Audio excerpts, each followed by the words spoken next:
Prabhuji. Namaste, people. I'm extremely happy, very blessed and humble to have dear Prabhuji, that is Sheetalanga Gauranga Dasa from ISKCON Foundation, here with me for the Maitreya platform. I'm sure today is going to be very insightful, and I'm extremely honored that you are here with me, Prabhuji.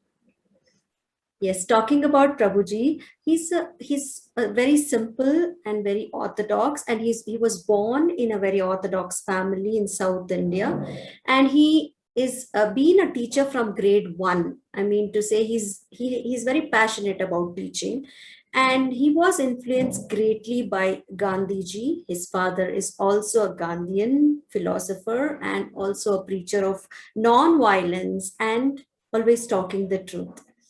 Well, he was also, Prabhuji was also influenced by elder grand uncle, that is regarding Vedanta philosophy. And he used to discuss this with his great uncle.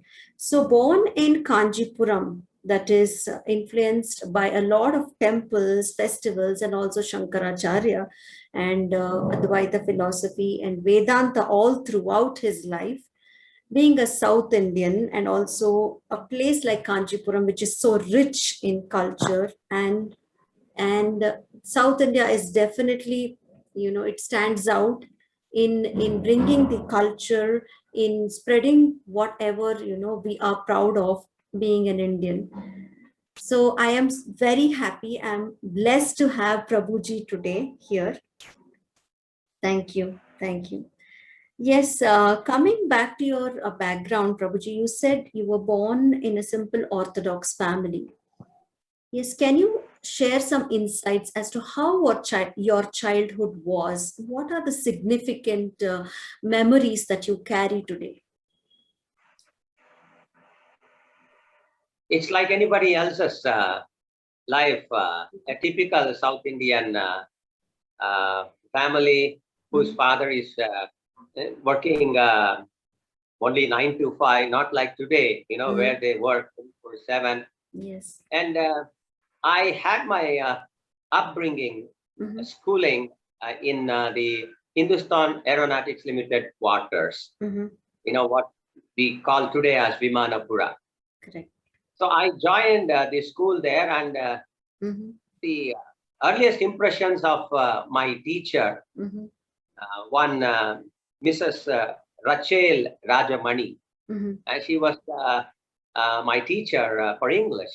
And I had studied grade 1 and nursery and grade 1 in a different school. So I had started schooling in the HL primary school from grade 2. So when I went the first day, she asked me to write something. I couldn't understand A, B, C of what she was telling because she was speaking in English. And then she came to me and then asked, what have you done?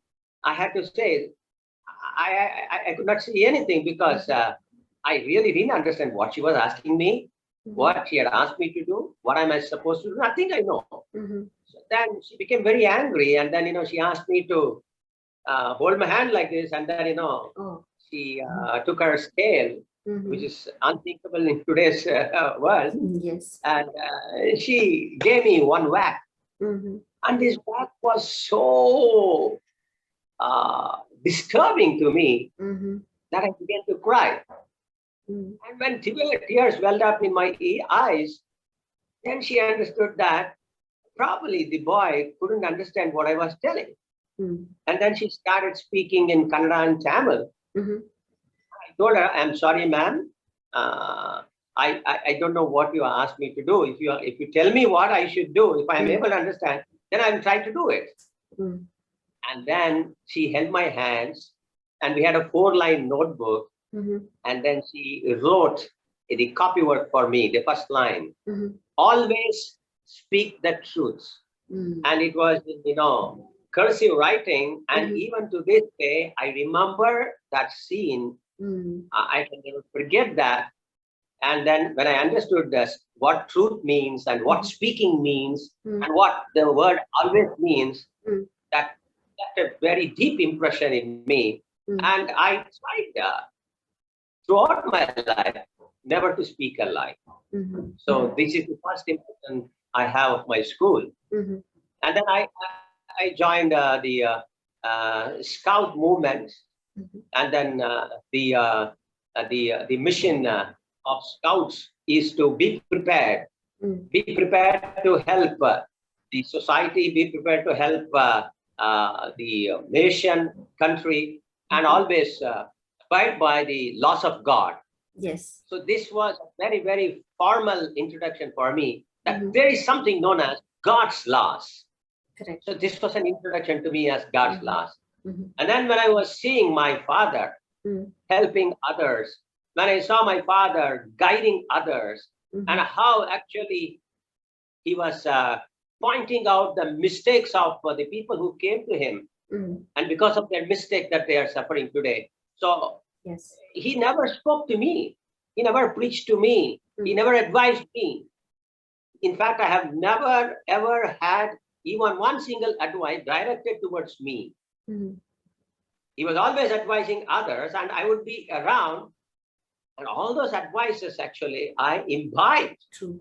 And I'm really very, very thankful to him for these moral principles. And beyond the moral principles, I came to understand that there is something much more to life than just being good. Yes. What is absolute goodness? Somebody may think, giving a piece of bread to somebody may be good, or giving a few rupees to a beggar may help him. But what is that thing that will ultimately help that person? This was my question. And then the Vedanta philosophy seemed to answer that. And later on, when I was in high school, I came across the books of His Divine Grace, A.C. Bhaktivedanta Swami Prabhupada, the founder Acharya of ISKCON. That left a very, very deep impression. And it answered every question of mine, or at least I thought so, that it has already answered. So I took up to the Gita way of life. I gave up the Advaita philosophy and entered the zone of Vaishnava philosophy or the Dvaita philosophy. So this is my impressions and journeys. Very, very interesting, Prabhuji, to listen to this.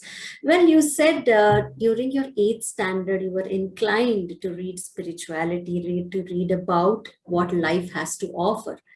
So how significant it is for young children to be in that path of curiosity, to know more, to ask more, to experience more in today's world. What advice would you have to give to parents and also to children who are watching, maybe parents and teachers predominantly, to bring children to a phase where they are curious to know? It's not a platter where everything is ready, right? So it's more as to give them thought, give them food for thought as to what they have to explore more. Very, very excellent and apt question. Especially considering today's lives. Yes. Why are people dying by killing themselves, by committing suicides? Why are people always in anxiety? Why are people, especially the parents, are very, very anxious that their children must study very nicely, they should get this, they should come first in the university, then they should go into a particular college institution, and then from there they should get a visa to go to America. Yes. Why? Because society has been brainwashed to think that going to America, US is it, or earning a very, very fat salary with many zeros beyond that one is the be-all and end-all of life. Correct. I remember an anecdote which was given to me by one of my teachers. There was this king who was very, very no, there was this businessman who was riding the horse. Okay. And then, he was going on this countryside, and then, he was on his horseback. And then he saw a man sitting and whiling away his time. His legs were inside the water was running, and then, his hat was slouched, and then, just like in the cowboy movies, wow, wow, wow, wow, wow, you can imagine that. Yes. Such a blissful scene. Yeah, it was completely relaxing. And then he said, "Hey, you, what are you doing?" Then he just tilted his hat and said, "You talking to me?" He said, "Yeah, I'm talking to you. You. Why are you wasting your time?"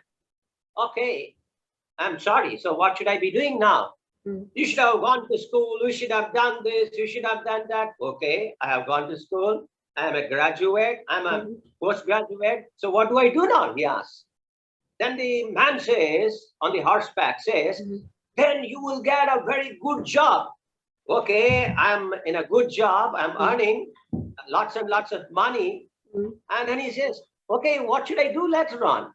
Then the man says, "You will get a very beautiful woman as a wife." "Okay, I'm married now. I have many children. What do I do?" And then he says, "Then you can give all these things to your children. You can train them up. You can send them to the best school. You can do this. You can do that." And then, "So, okay, I've done all those things. So then what?" Then he says, the man says, "Then you can relax very nicely and comfortably." Oh, God, yes. And the man says, "Boss, that's what I'm doing right now." Oh, and wow. Amazing, amazing. Yeah. So it was told to me, and it was a very, very wonderful story that actually told me that for relaxing, we are trying to do so many things. So this was what I was being taught in school, what I was being taught by my parents, what I was being taught by the society around me. It was completely different from what I have heard now. Correct. It's opposite of this. So why are we interested in education? We have to go to a school, Carmel School, St. Joseph School, or Vidyodaya Public School, whatever, or Shantiniketan School. We are interested in school. For what? So that we can be number one. And then what? So that I can earn. So I'm doing exactly the same thing what my intelligent friends, intelligent uncles, aunts, they have done. And they are still unsatisfied, dissatisfied with their lives. Correct, correct. You just scratch them a little, and then they come up with a mile-long complaint on everything in life. Yes.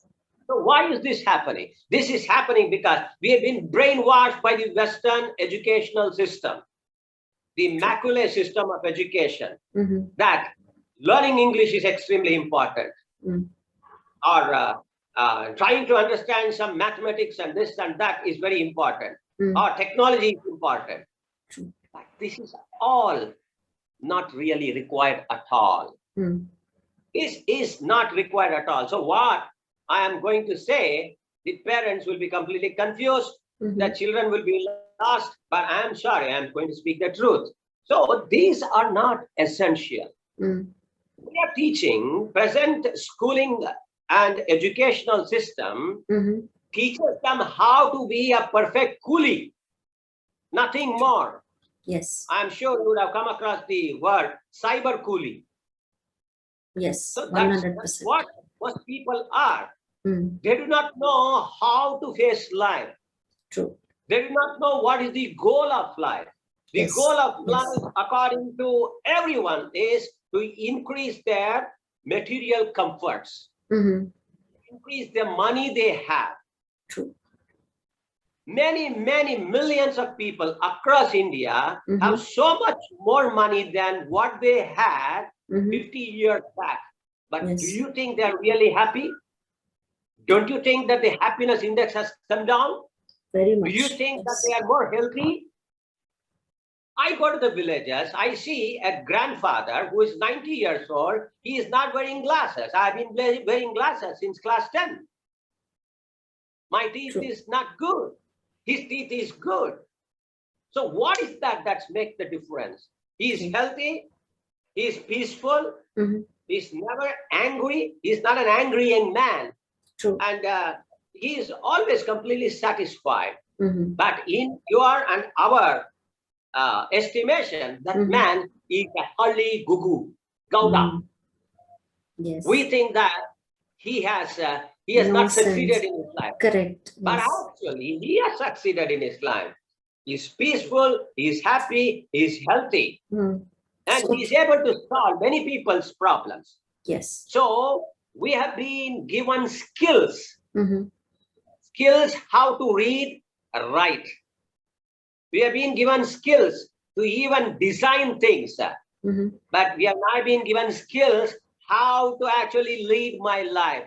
So spirituality, the spiritual life actually trains boys, trains young women to be purposeful in their lives. Yes. Why are so many college boys and girls mad with each other? Because they think that the sense gratification, the form that we see, is extremely important.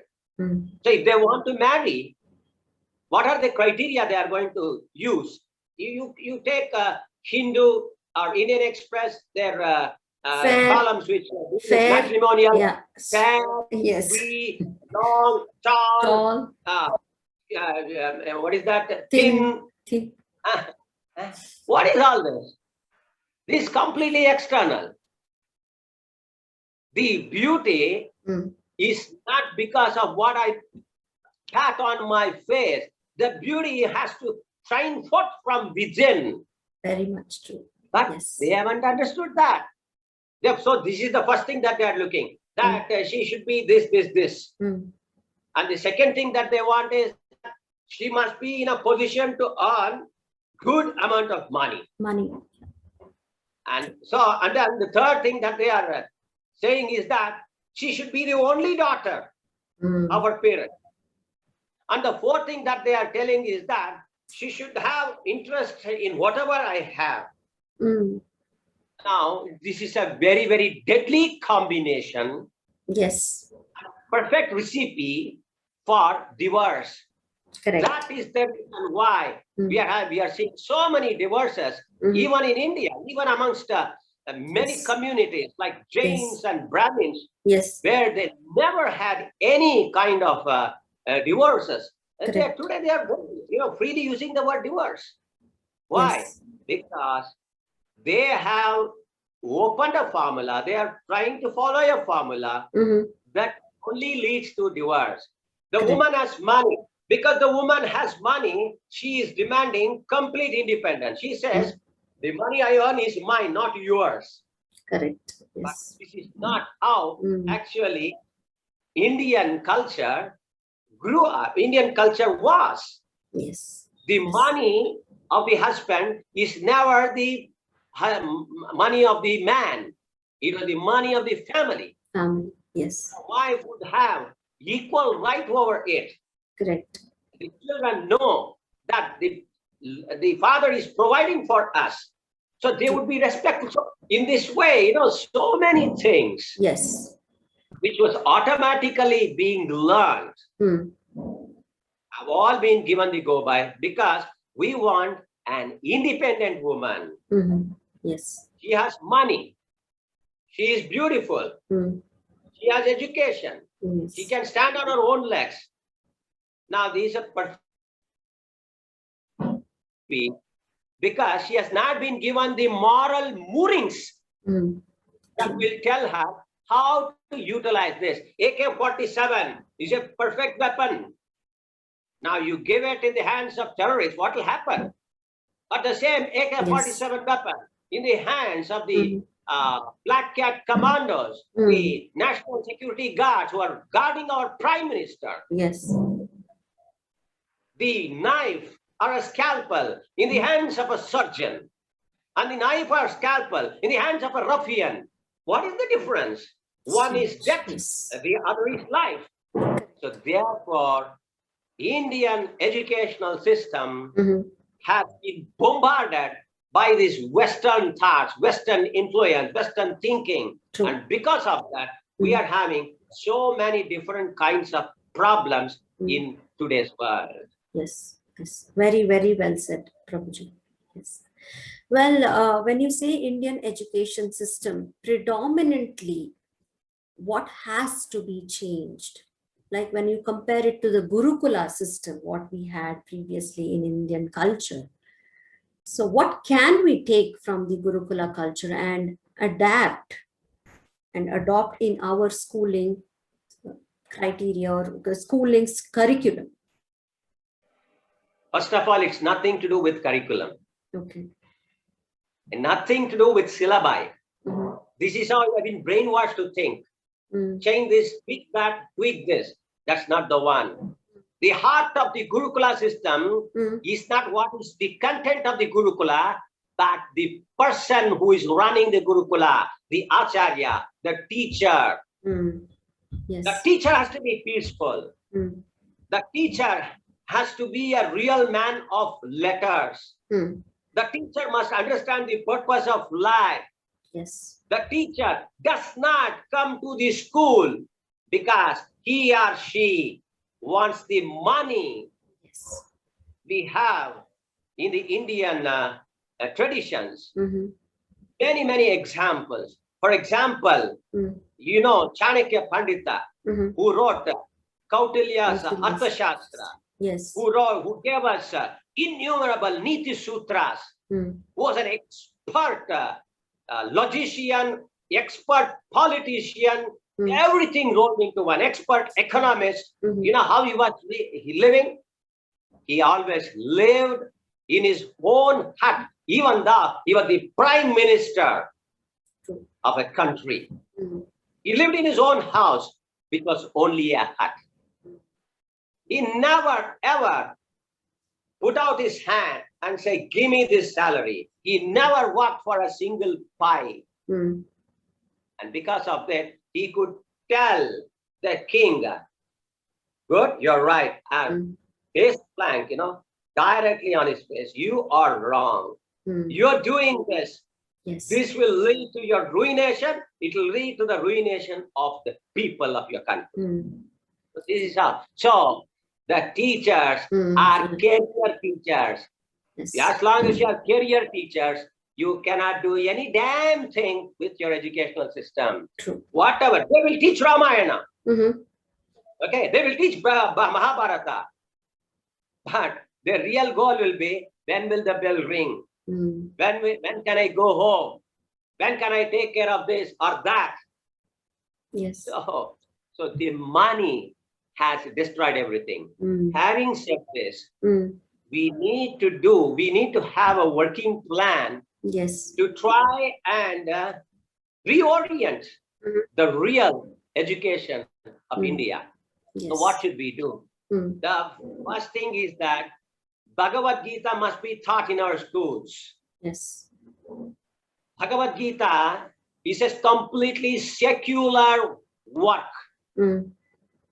It's not something to do with Hindu religion or this religion or Brahminical culture. It has got nothing to do with any of this. It is a manual for life. Yes. For example, when the manufacturer manufactures something like this, along with the product, he also gives us a working manual. A manual that tells us how to utilize that product. Yes. In the same way, when God created all of us, even before he created all of us, he had the manual ready, and that manual is the Bhagavad Gita. It is equal to Upanishads. Yes. It is equal to Vedas. It is all rolled into one. Yes. And therefore, who am I? What is the goal of my life? I do not want to suffer, and yet I am suffering. And what is this suffering? You ask anybody, they will tell, oh, I am suffering because I have got COVID. Oh, I am suffering because I have got less money to buy an iPhone. Oh, I am suffering because I am not able to drive a better car. So what is their suffering? What is the root of their suffering according to them? Money. Yes. No, the real problems of life are four. Birth, death, old age, and disease. Why did Jayalalitha die? Yes.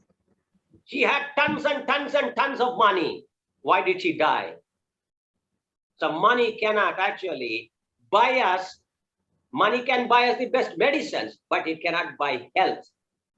Yes, very rightly said that. Then there are so many people who are noble hearts, and even they are suffering. Why? Yes.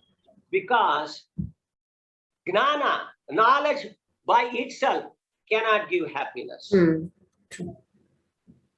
And there are so many beautiful women.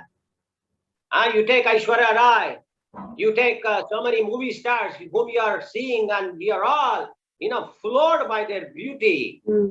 But simply scratch their life, you will see so much of sorrow in them. Why? So a beautiful woman or a beautiful, handsome man or a strong man or an intelligent man or a man with lots of power or money, they are all suffering. Yes. They are all suffering because of these four things: birth, death, old age, and disease. So our educational system has to train our children to understand the real problems of life are these. When they are told this, then their whole path of journey is completely reversed from where it is. Then at that time, yes, everybody has to work. There's a verse in Bhagavad Gita that says that nobody can keep quiet even for a moment. So we all have to work. This is one statement. Another statement is that to keep the body and soul together, one needs to work so that he can get some food. So these statements are already there. We understand people have to work. But what is the use of a techie who is earning 40,000 rupees as his first month's salary? Who was his father? His father was somebody from a village, and his salary is not, his earnings is not 40,000 for the whole year. Probably he is earning 20,000 per annum. That means this boy is getting 2 years' salary of his father's in 1 month. And yet, by 20th or 21st of the month, he is calling his daddy, "Daddy, Papa, nange ಒಂದು 10,000 ಕಳಿಸ್ತೀರಾ? ನಾನು ಕಳ್ತೀನಿ ಆಮೇಲೆ." He is paying it. He is repaying it, no problem. Yes. But look at this. A man who earns less than 20,000 per annum is loaning the person who is earning 40,000 per month. Yes. Why? Because materialism has seeped in so much into our lives. Correct. So this path has to be reversed.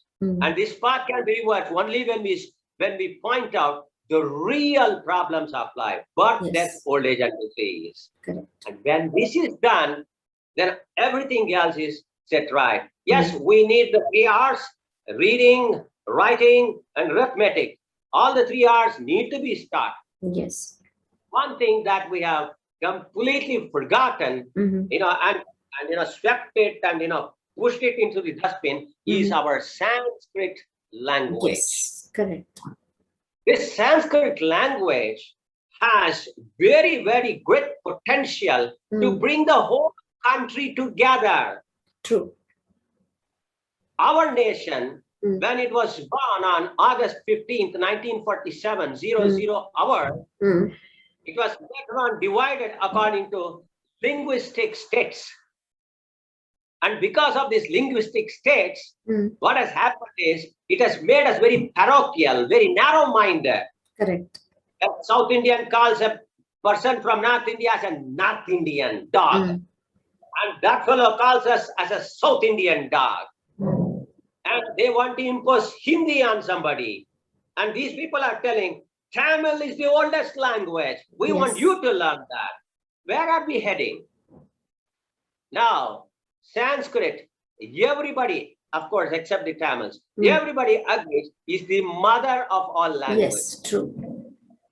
And because it is the mother of all languages, if every one of us can actually accept Sanskrit as the first language, the nation's language, voila, the entire problem is solved. Then we feel connected. Now, when I see a Bengali, I don't see him as an Indian. Correct. I see him as a Bong. This is wrong. True. I must see everybody as my countrymen. True. When this happens, and how can this happen? It can happen when we have one God, when we can have one language, when we can have one philosophy, when we can have one work. What is that one God? One God is the Supreme Personality of God. Krishna, Rama, Allah, Jehovah, Buddha. One personality. Yes. His names are many. True. But he is one God. So we should all understand. The children must be made to understand that the same person who is being prayed to in a mosque is the same person who is being prayed to or being worshipped in a temple, in a church. So true. So when we actually become secular, we become secular by Sanskrit language. And when we actually become secular by studying the Bhagavad Gita, then the fast-paced life that is leading us towards destruction can be reversed. Yes. Otherwise, whatever we do, it is like a band-aid solution. There's a big boil, put some band-aid. You think the problem is solved? No. Yes. The problem is not solved. When somebody is suffering from cancer, you give them some tablet to solve their physical pain. You think the problem is solved? No. So today we are having a very cancerous thing running in our system. And that system and that cancerous thing is that we have made every single person think money is the be-all and end-all of life. This is one. And I'm very much close to this is that they are my people. They belong to my community. They speak my language. True. This is the second cancerous thing. So you remove these two things, whatever you teach, whether you teach them engineering, philosophy, this, that, architecture, medicine, they will be successful. Yes. They will be successful only when they have given up these two. So they have to give up money making as their goal of life. Yes. And the second thing is that they should not be divided based on parochial things. True. Very, very well said, Prabhuji. Now coming back to your journey. Well, how did your journey in ISKCON, happen? Some people, including me, I do figure out that, yes, I'm inclined towards spirituality. I want to know more, and I need, a guru who can guide me as to if I'm lost. Many people like me are finding their gurus, but it happens when it has to happen. But can you tell me exactly as to how did you find out that ISKCON or the Hare Krishna movement is where you belong? See, the culture that we have been living in has made even the so-called gurus very corrupted. You had Asaram Bapa, who was worth 10,000 crores, and what is his character? You had that crazy-looking singer, somewhere, some Punjab, Chandigarh border, who is today inside, back in behind the bars, and he was holding the whole city to ransom. True. Because he was arrested. So almost gurus, 99.99% of the gurus are bogus guys. You have Nityananda, who are supposed to have established his own country. Kailasham, yes. Kailash. Okay. and you speak and you see what he speaks, nonsense, utter nonsense. So 99.99% of the people are cheaters. Srila Prabhupada, the founder Acharya of ISKCON, he says that the world is divided into just two sets of people. Those who want to be cheated and those who want to cheat. The cheater and the cheated. Only these two people are there. There are no true seekers. And because there are only cheated and the cheaters, it's very easy for them to come.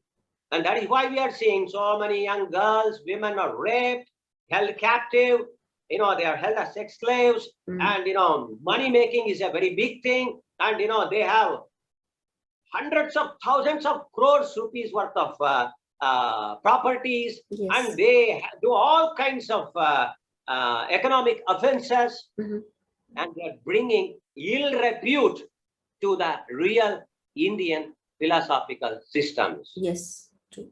So the first thing to understand is that anybody who claims himself to be a Baba, anybody who claims himself to have become a Buddha all by himself, don't believe him. Reject him outright, because that is not the way. That is not the way that spiritual knowledge can be passed down from can be passed down to any living entity. That is not the way at all. So the first thing, that if you want to select a guru, you should know, okay, he's a guru now? Okay, fine, all right. Now, who is his guru? This is the question that needs to be asked. Who is your guru, sir? Okay, then he gives some name. Who is his guru? He gives some name. Who is his guru? Who is his guru?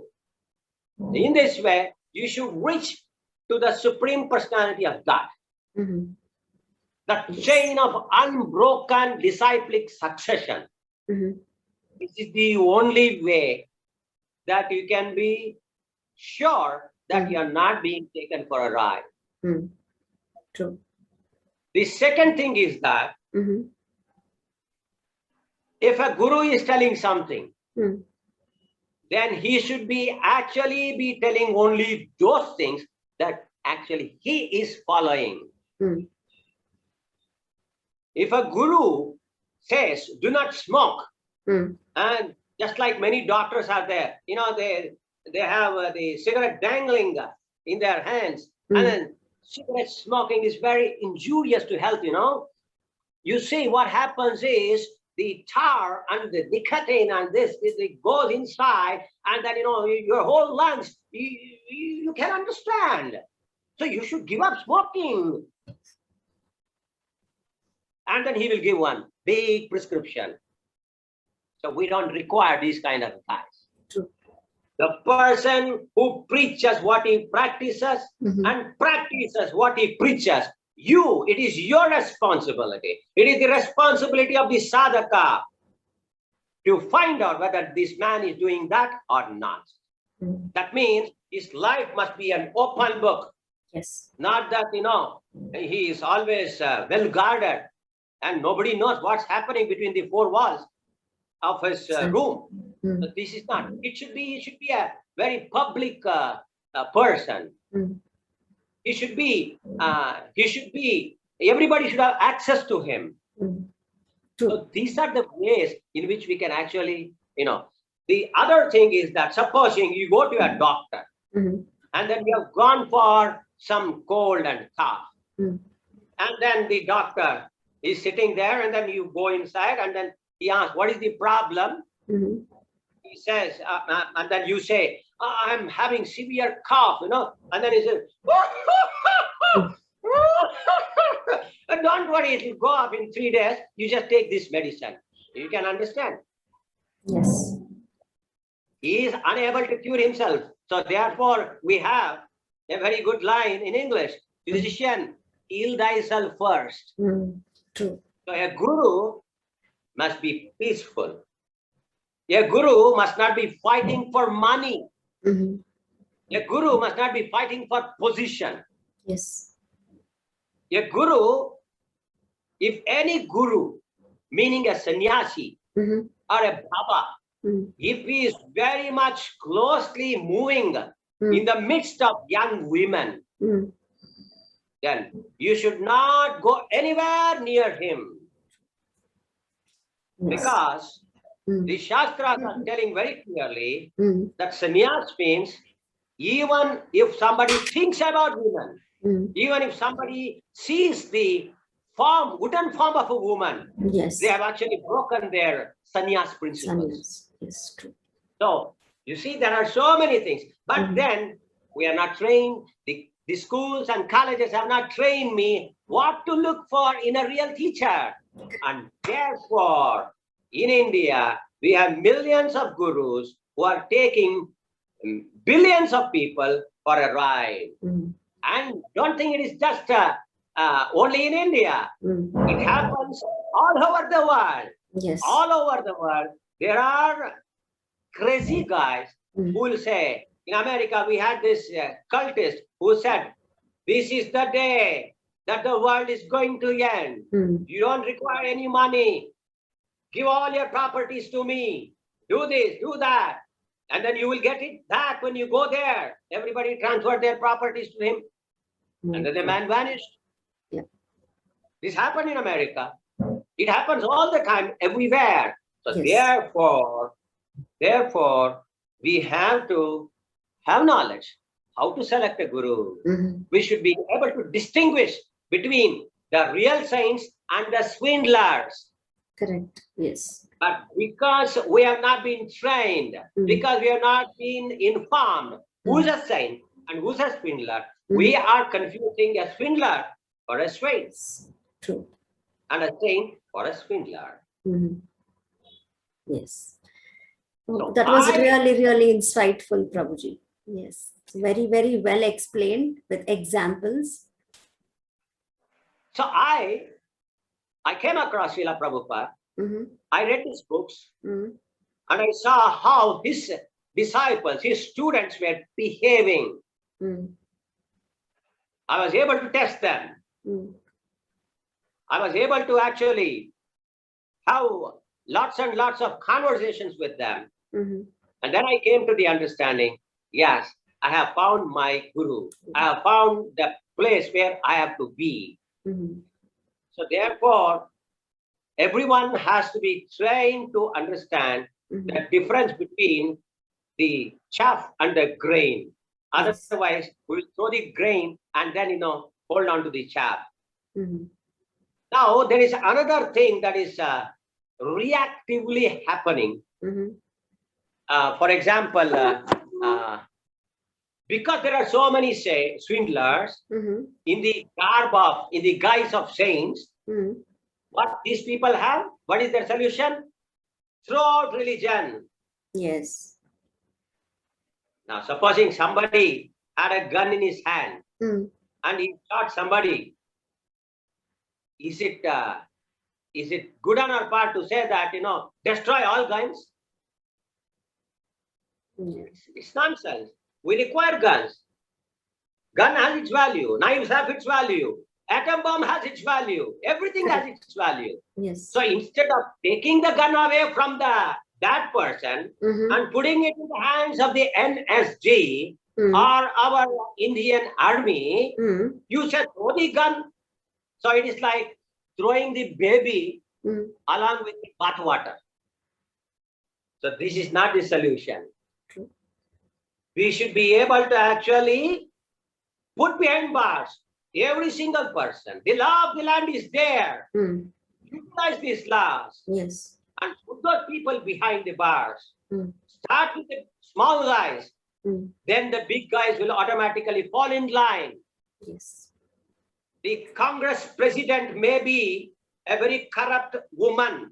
I'm making a very clear statement. May be a very corrupt woman. But don't touch her. If you touch her, there will be revolution. Now put all these small pennies fellows into bars. And then go into the thousands fellows. And then go into the lakhs fellows. So you start trimming from the lowest MLA, lowest corporator, and then you can work your way up. Either the Congress president will become good, or the Congress president can also be put behind bars at that time. So this is the way we have to work.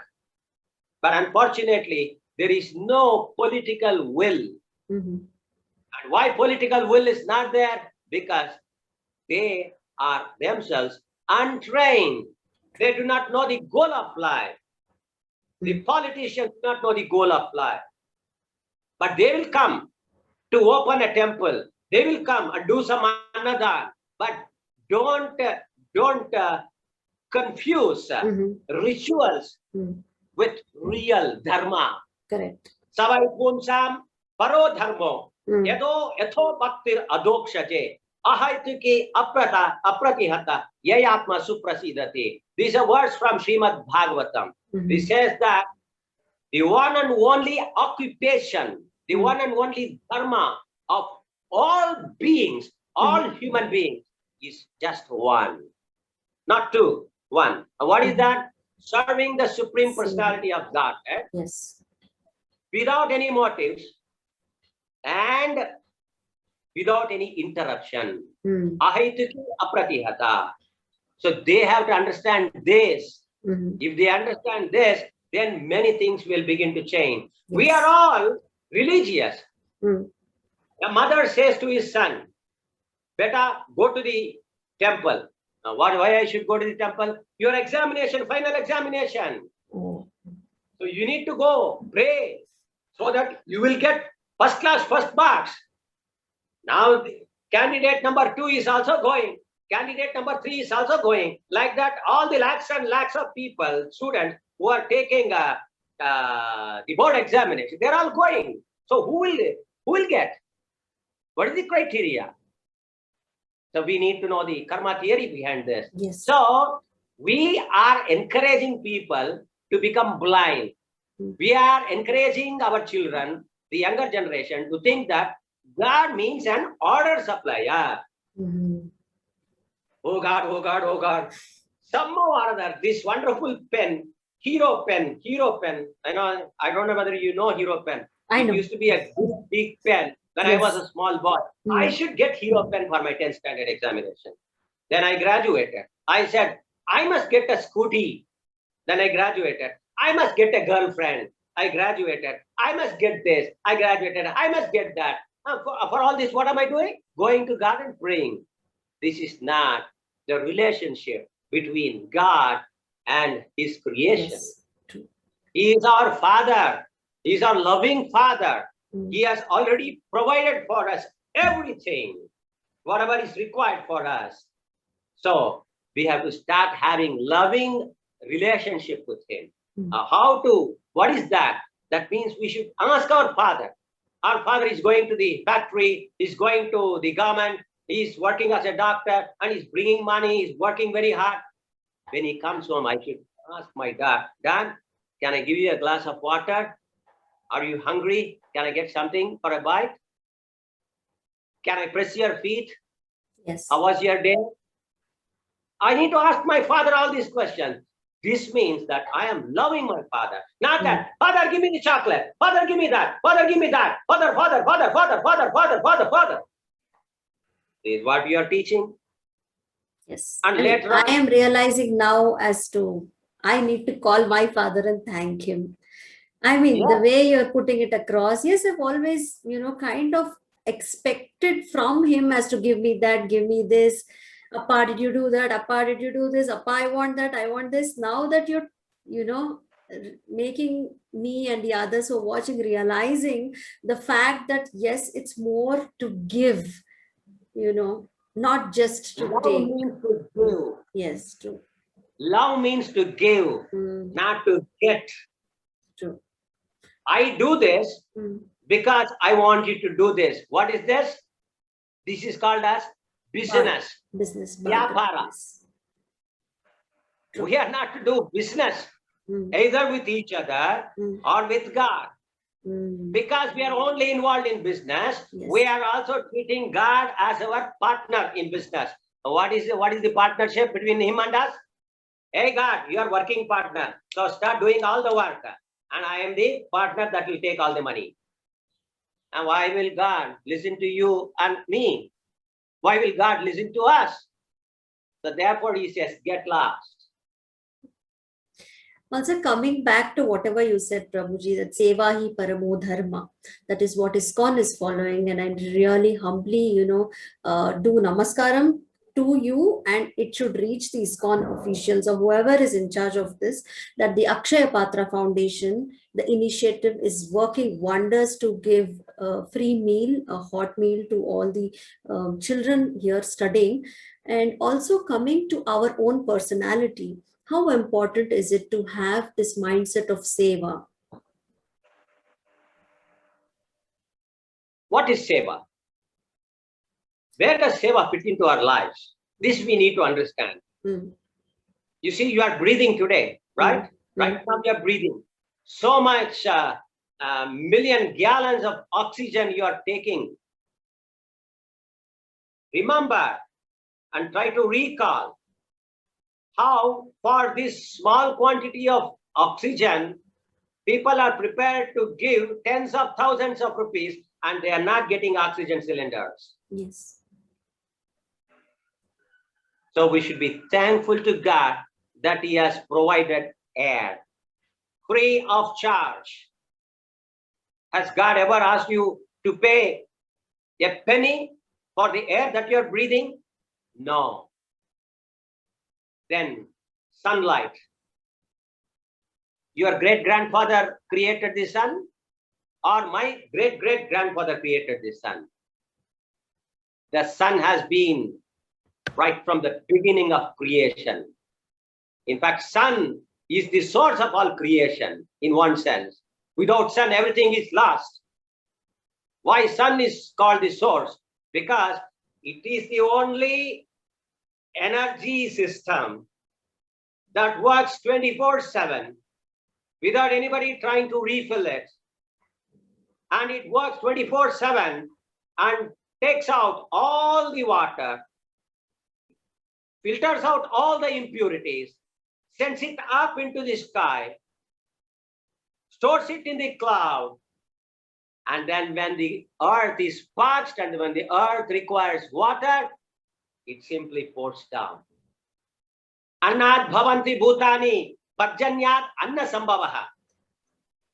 So the Bhagavad Gita says that all beings, not only man, all living entities are subsisting on grains. And grains will come from rain. And rain will come from yagna. Yagna karma samudbhavaha. So what is this yagna? The yagna means it's not that, you chant, Tat Vishna Paramam Badagum Dada Pachanda Suraya Deveva Chakshuratatam Swa. It's not just this alone, is not yagna. Yagna means a process by which we can please the Lord, by which we thank the Lord.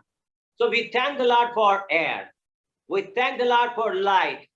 We thank the Lord for water. And we thank the Lord for grains. And by how do we thank the Lord? By simply remembering him and telling, Amen, thanks. You don't need to do anything elaborate. You don't need to have even a deity form. You don't need to go to a temple.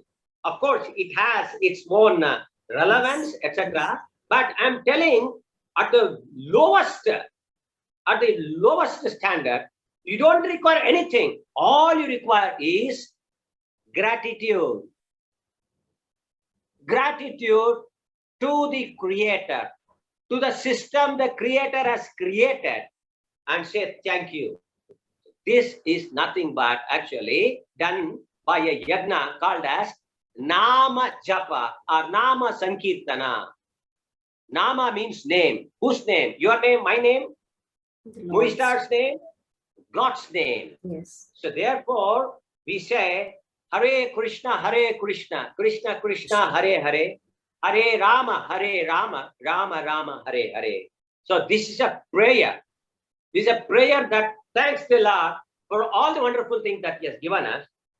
And in turn, we are telling Him, Lord, please engage me in your service. Just engage me in your service. In whatever way you see fit, please engage me in your service.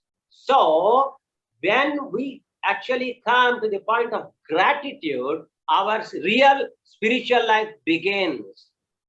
Not when we go and ask, I want this, I want this, I want this. When we go to say, thank you, dear Lord, I have got this, I have got this, oh, I have got so many things. Any person at any strata of society, he has got so many things which others don't have. Thank the Lord for what you have. So this is the beginning of spiritual life. This can be easily done by simply remembering the Lord. Lord exists and Lord is doing everything. Therefore, my thanks to Him. So simply chant the holy name of the Lord. If you do not subscribe to the so-called Hindu religion, which considers Krishna and Rama as God, doesn't matter. But you are still a devotee of God, and you please chant the name of the Lord whom you are worshipping. Like somebody asked one Australian journalist, Srila Prabhupada, what do you think of a person who chants Christ's name instead of Krishna's name? Prabhupada said, yes, Christ is a spiritual master. So anybody who remembers Him also remembers his Father, Jesus Christ. So therefore, you can chant Christ's name. There is absolutely no problem. In Quran, there's a saying which says that some of the most beautiful names belong to those of the God. Some of the most beautiful names belong to God. So call upon, ye shall call upon that name. This is a verse from the Quran. So all religions, so-called religions, actually talk of the same thing. Yes. Do not try to find out what is dividing us. Try to find out what is unifying us. Yes. And the unifying things are very simple. Be always grateful to the mercies that you have received and thank the Lord. How? By chanting and remembering His holy name. Yes. So if we do this, if we begin to do this, then our whole life, our spiritual life begins. Yes. I can't thank you enough, Prabhuji. I am feeling so grateful, and I'm sure my viewers and those who are watching us today are feeling the same. I am really, really humbled and blessed that I had you on my platform. And it was a very, very insightful and eye-opening interview. Also, the last thing what I would request you, Prabhuji, is can you chant a little bit of any verse from Bhagavad Gita or even the Hare Krishna mantra? Nainam chindanti shastrani, nainam dati pavakah, na kledayantyapo, na shoshayati marutaha. This verse is from the Srimad Bhagavad Gita. This is from the 2nd chapter of the Gita. And it says, Nainam chindanti shastrani. The soul is such a wonderful element that no weapon can cut it. Nainam chindanti shastrani. Shastra means weapon. No sharp weapon can cut a soul. Nainam dahati pavakaha. Pavaka means Agni, fire. No fire of any intensity can actually burn a soul. So, nainam chindanti shastrani, nainam dahati pavaka. Na kledayantyapo. Kleda means to wet. Apaha means water. No amount of water or any amount of any liquid can actually wet it. Nainam chindanti shastrani, nainam dahati pavaka, na kledayantyapo. Now, shoshayati marutaha. Shoshayati means drying. No wind, no powerful wind can dry. So, the soul is such a wonderful thing that no amount of weapons can destroy it. No amount of fire can burn it. No amount of water can drown it or wet it. And no amount of air can dry it. That means I am a spirit soul. You are a spirit soul. When we die, our spirit soul remains, the body goes.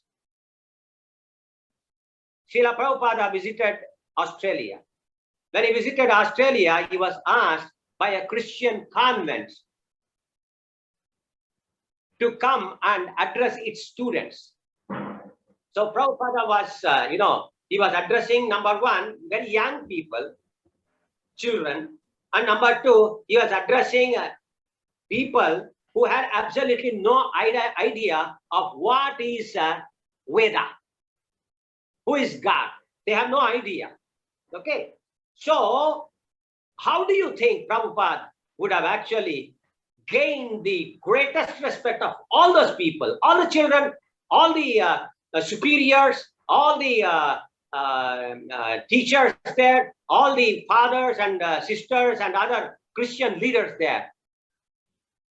So he said, I thank you very much for having welcomed me.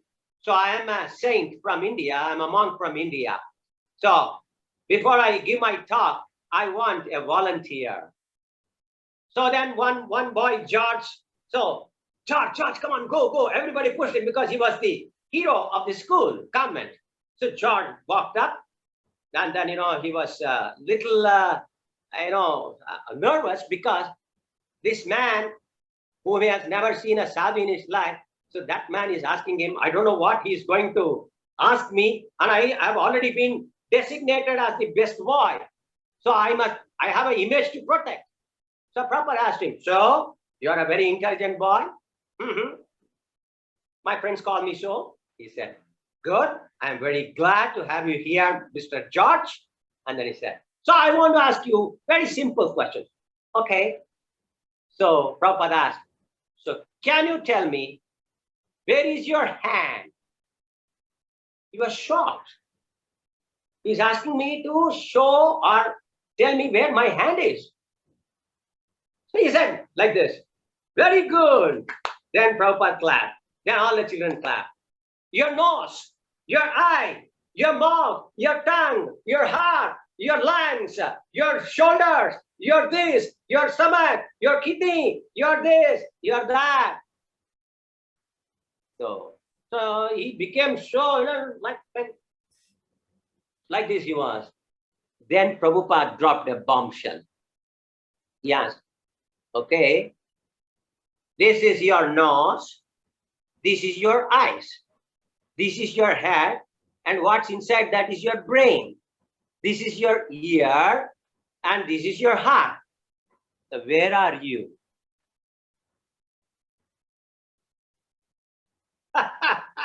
Oh my God. Oh, yes. Do you understand? Yes. Where are you? Who are you? Are you your nose? No, sir. Are you your eyes? No, sir. Are you your heart? No, sir. Are you your leg? No, sir. Then who are you? Oh my God. What a question. This is ABC of spiritual life, my dear friend. This is ABC of spiritual life. Your mother has not taught this to his son. Your father does not know this. Your school teacher, even a PhD mentor, does not know this. This is what to be taught. And it is mind-boggling you. Yes. And you're doing your PhD. Yes. It's mind-boggling you. And I'm telling you, this is the ABC of spiritual life. And then Prabhupada answers the question, you are a spirit soul, and the spirit soul quality is this, that when your body dies, nothing happens to the spirit soul. It is liberated, it is freed. Yes. Then he gave them a further example. Supposing somebody's father was there, and after some time he fell down, and then the doctors were called. And then what will the doctors tell if he has died? They say, I'm sorry. He has passed away. Passed away. Yes. He has passed away. ಅವರು ಹೋಗ್ಬಿಟ್ಟಿದ್ದಾರೆ. ಯಾರು ಹೋಗ್ಬಿಟ್ಟಿದ್ದಾರೆ? Who has passed away? Have you seen him? See these questions? So then Yes. Prabhupada says, the money in his bank is not the man. The shirt he is wearing is not him. It is his shirt. It is his money. That is his wife. These are his children. This is his designation. Who was he? You never saw your father. You never recognized who your father was. You simply saw one machine, a vehicle, and you thought the machine is the father. If that is so, then why are you telling? Why is the world, the entire world telling, our hope be true? He has passed away. Who has passed away? Where has he gone? And what is this body then? What do you say? Then I have to bring, what do I say when I have to bring my father's after he has passed away? He said, our body barta ide. I am bringing this body home. Simple things, my dear friend, but nobody thinks about it. The Prime Minister does not know about it. The President does not know about it. And therefore, all their good intentions are misplaced. It solves only the bodily problems. It does not solve the real problem of the soul. The real problem of the soul is that it is now in a very, very unhealthy condition. If a man is dumped into the ocean, can he live peacefully? No, because that is not his nature. Yes. He requires a different nature to live. So in the same way, the soul, the Atma, the spirit soul is spiritual by nature. It is completely pure by nature. But what are we doing? We are trying to give it iPhone and trying to make it happy. iPhone means nothing to the spirit soul. A beautiful woman means nothing to the spirit soul of a man. The position that he is having means nothing to the soul, because the position of the soul is always being eternal servant of the Lord. This is what needs to be taught. Thank you so much, Prabhuji. I don't have words to thank you. Thank you. It's just a gesture, but I really, from the bottom of my heart, very deeply, thank you. I'm indebted to whatever you have given us today. Such an insightful talk, such an insightful interview. Thank you for giving us food for thought. There's so many questions now in the mind, which is unanswered. I want to know more and explore more about this. You or your viewers are welcome to talk to us, to talk to me. You can give them my email ID. I will send you my email ID. Sure. When this interview is played, you can give them my email ID. Sure. And this is our work. Yes.